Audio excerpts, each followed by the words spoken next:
Bismillahirrahmanirrahim. Assalamualaikum warahmatullahi wabarakatuh.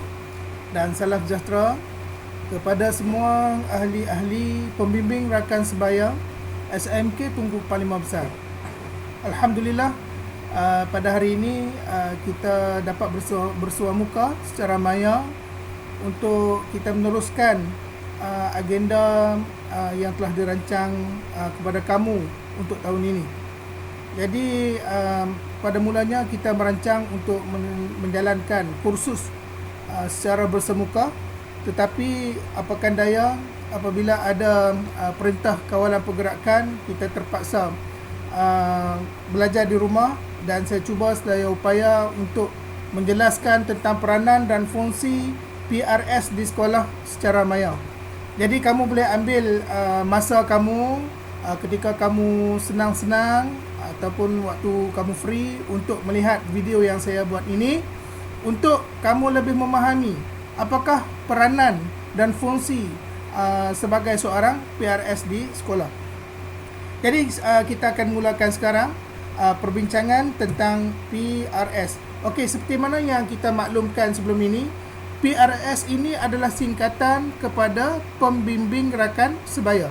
Jadi kalaulah mana-mana pihak datang ke sekolah kita bertanyakan apakah maksud PRS, jadi semua ahli PRS mesti kena tahu, iaitu PRS adalah singkatan daripada pembimbing rakan sebaya. Okey, kita teruskan lagi. Okey, tentang PRS ni, apakah yang dimaksudkan dengan PRS? Saya telah jelaskan sebentar tadi. Jadi bagaimana ia dijalankan, apakah fungsinya, apakah peranannya, dan apakah kemahiran-kemahiran yang perlu digunakan. Jadi perkara-perkara ini saya akan jelaskan dalam slide-slide yang akan datang. Okey, kita teruskan. Baik, apa itu PRS? Kalaulah nanti ada orang bertanya, dan kamu juga perlu memahami apakah yang dimaksudkan dengan PRS. Jadi PRS ni yang pertamanya, dia mesti menjadi sebagai seorang pembimbing sebaya. Nah, pembimbing sebaya, rakan sebaya kamu sebagai seorang pembimbing. Yang kedua, kamu juga akan dilatih menjadi kaunselor. Walaupun bukan kaunselor yang berdaftar ataupun yang mendapat didikan yang betul, pengiktirafan yang betul, tetapi kamu sebagai kaunselor junior di sekolah. Okey? Okey, lagi ada lagi pembimbing pelajar, sebagai facilitator, sebagai pembantu rakan. Okey, pembantu pelajar. Rakan-rakan ni rakan yang dekat dengan kamu. Pembantu pelajar, pembantu yang bukan sebagai rakan yang di dalam kelas ataupun bukan rakan rapat kamu. Okey? Dia juga boleh menjadi penolong dan juga sebagai pembimbing rakan.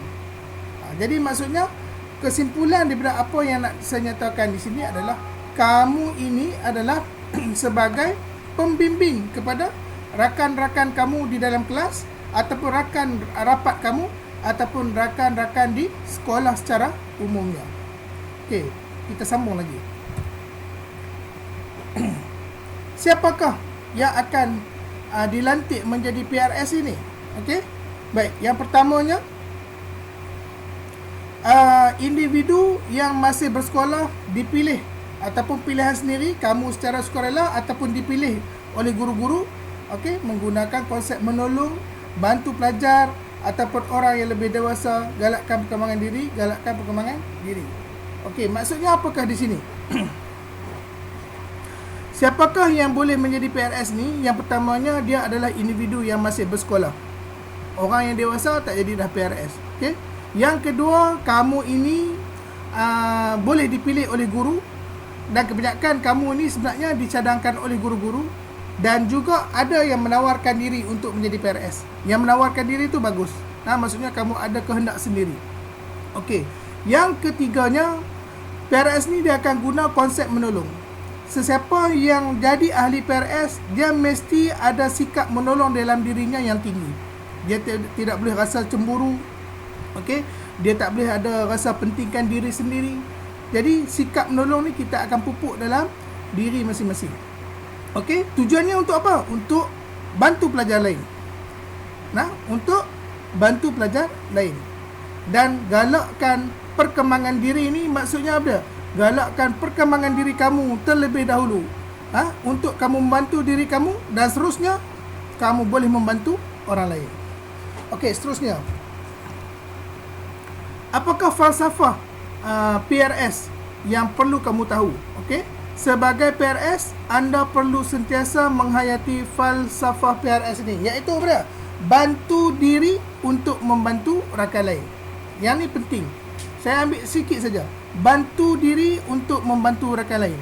Bukan semata-mata kita menjadi PRS, kita membantu orang saja. Tetapi sebenarnya PRS ni kita akan membantu diri kita dulu.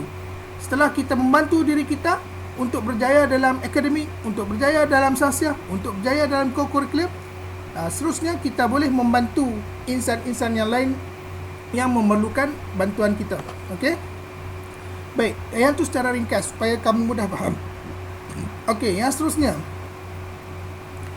Okey, apakah peranan PRS ini? Okey.